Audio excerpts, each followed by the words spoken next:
मुरादाबाद से फराह नाज,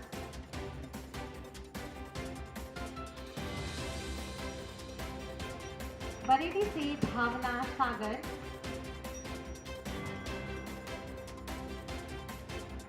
लखनऊ से यानी यहाँ मनुष्य ही बीमार नहीं था, प्रदेश स्वयं ही बीमार था। आज मुझे बताते हुए प्रसन्नता है कि वही उत्तर प्रदेश आज देश की दूसरी बड़ी अर्थव्यवस्था के रूप में अपने आप को स्थापित करने की ओर तेजी के साथ अग्रसर हुआ है। ये सामूहिकता है, टीम भाव है। जब 25 करोड़ की आबादी का उत्तर प्रदेश बोलता है, एक साथ चलता है, एक साथ निर्णय लेता है, उसके परिणाम भी उसी रूप में हम सबके सामने देखने को मिलते हैं। प्रदेश के अंदर नौकरी और रोजगार की संभावनाएं कभी कम नहीं हो सकती। मैं प्रारंभ से इस बात को मानता रहा हूं, क्योंकि उत्तर प्रदेश तो अनंत संभावनाओं वाला प्रदेश है।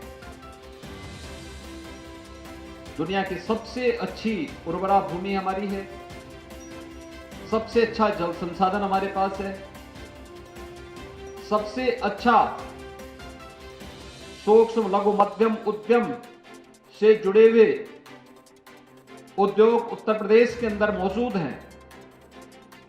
तो फिर हमारा नौजवान पलायन क्यों करेगा?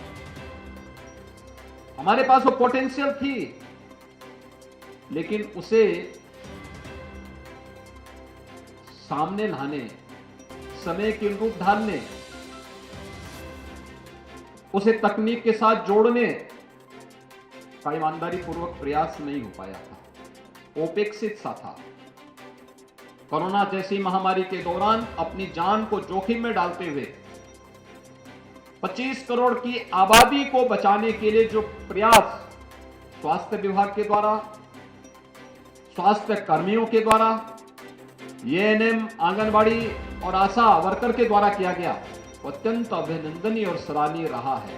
और इसीलिए आज जब हम लोग आज यहाँ पर 1354 स्टाफ नर्सेज को यहाँ पे ये नियुक्ति पत्र प्रदान कर रहे हैं, इस अवसर पर मुझे आपसे ही कहना है, प्रदेश सरकार ने विगत कुछ समय से जो उठाए गए कदम है कि स्टाफ नर्सेज को उत्तम प्रशिक्षण की व्यवस्था हो। आज हर गवर्नमेंट मेडिकल कॉलेज में हम लोग नर्सिंग कॉलेज स्थापित कर रहे हैं, या तो कर चुके हैं या फिर वहां पे करने की प्रक्रिया तेजी के साथ आगे बढ़ रही है। डिस्ट्रिक्ट हॉस्पिटल्स में इस प्रकार का प्रशिक्षण और पैरामेडिक्स के प्रशिक्षण के कार्यक्रम को भी तेजी के साथ आगे बढ़ाया गया है। ये क्षेत्र ऐसा है जिसमें नौकरी की कमी नहीं, लेकिन उत्तम प्रशिक्षण अगर हो जाए तो फिर आपके लिए नौकरी ही नौकरी है, उसकी कमी नहीं है। निजी क्षेत्र में हो, शासकीय क्षेत्र में हो, हमारी आर्म फोर्सेज में हो, इन सभी जगह के अलावा दुनिया के तमाम देशों में भी भारी पैमाने पर जगह खाली पड़े हुए हैं। तो एक रेशियो होना चाहिए कि 1 लाख की आबादी पे कितने चिकित्सक होने चाहिए, कितना पैरामेडिक्स होना चाहिए, कितने स्टाफ नर्सेज होनी चाहिए। उस रेशियो से आज भी दुनिया में भी और भारत में भी काफी कमी है। उस गैप को हम पूरा कर सकें, इस जिससे प्रदेश सरकार ने जहां ये कदम उठाए हैं, वहीं प्रशिक्षण की भी उत्तम व्यवस्था करने के जो कार्यक्रम बने हैं, उन पर उसके परिणाम भी आने प्रारंभ हुए। दूसरा, जो मैंने पहले ही कहा कि स्वास्थ्य विभाग की रीढ़ स्टाफ नर्स होती है।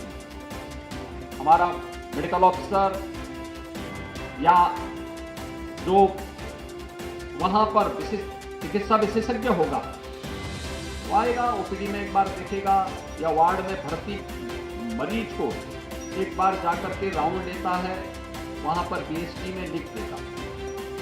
मरीज के साथ में जब आप हॉस्पिटल में है, उस दौरान सबसे अधिक उसके नजदीक आपको रहना पड़ता है। आपका व्यवहार उसकी बीमारी को दूर करता है।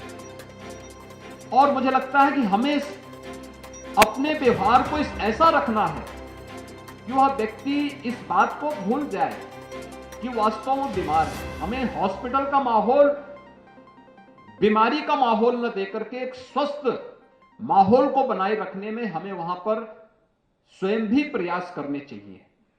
अपनी टीम के साथ उस प्रकार का माहौल हॉस्पिटल का बनना चाहिए जिससे एक बीमार व्यक्ति भी उस माहौल से स्वयं भी ऊर्जा प्राप्त कर सके और उसे इस बात का एहसास हो सके कि नहीं, अब बीमारी नहीं है, मैं तो बिल्कुल स्वस्थ हूं।